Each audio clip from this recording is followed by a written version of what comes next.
So I have the Jim Gray of Seahorse. Is it Caligula's horse or Seahorse? Whichever you like. Okay, I mean, cool. if you're short on time, you can just go Seahorse. That's fine. Awesome. So let's talk In Contact. Yes. So in terms of lyrical themes, what inspired the themes that are on the album? Because it's a conceptual album about art, essentially. At its very core, yeah. I had this very silly idea. One of those ones that, like, have you ever had like an idea that comes to you just before you fall asleep?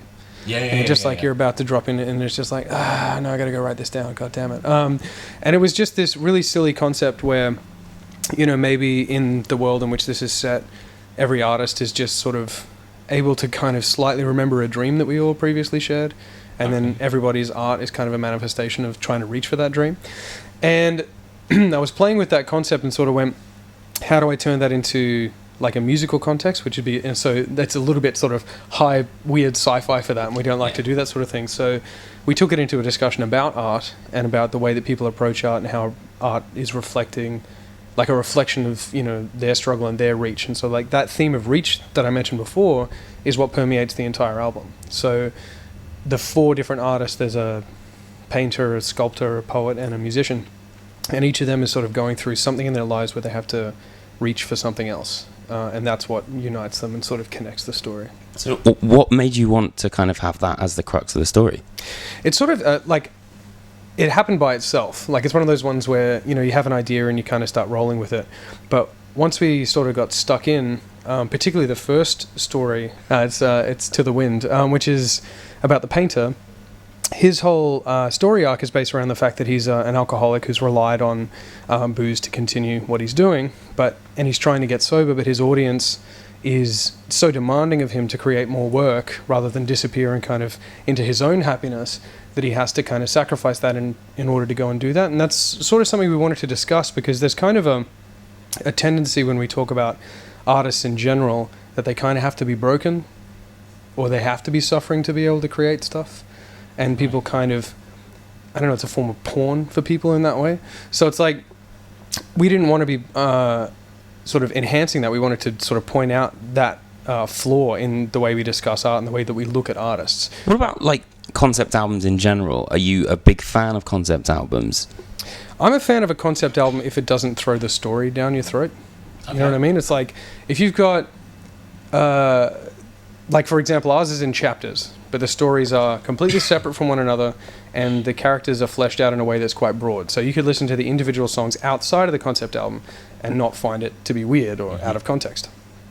If a story of a concept album is like, here is the plot, here are the characters, here's the script, that's not for me. I'm not a big fan of that. I know a lot of people are, but I prefer kind of like a poetic approach to the storytelling rather than the other thing.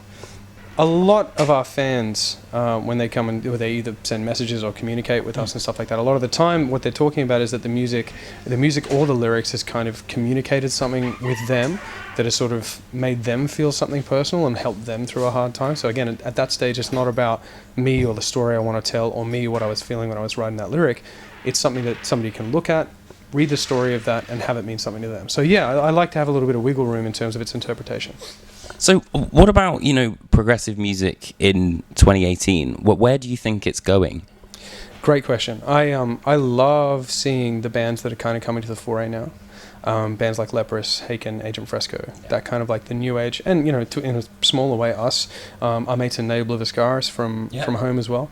I feel like there is a step away from what was considered the kind of progressive milieu of the past, again, the Dream Theater School and stuff like that, and how that informed through the 90s and through the 2000s. Now there is kind of a, similar to what we're doing, there seems to be a really emotional approach. And I don't know whether that's reflective of like a bounce back against the kind of music that's come before, that might be a bit more technical or anything like that, but either that or it's a reflection of the times that we live in, and people want to communicate emotionally to people. So big fan of Leprous and Agent Fresco. I think that for me, that's where the business is right now. Do you think that prog is kind of in a bit of a minimalist upswing at the moment? That's a good way of looking at it. I hadn't really thought of it that way, actually.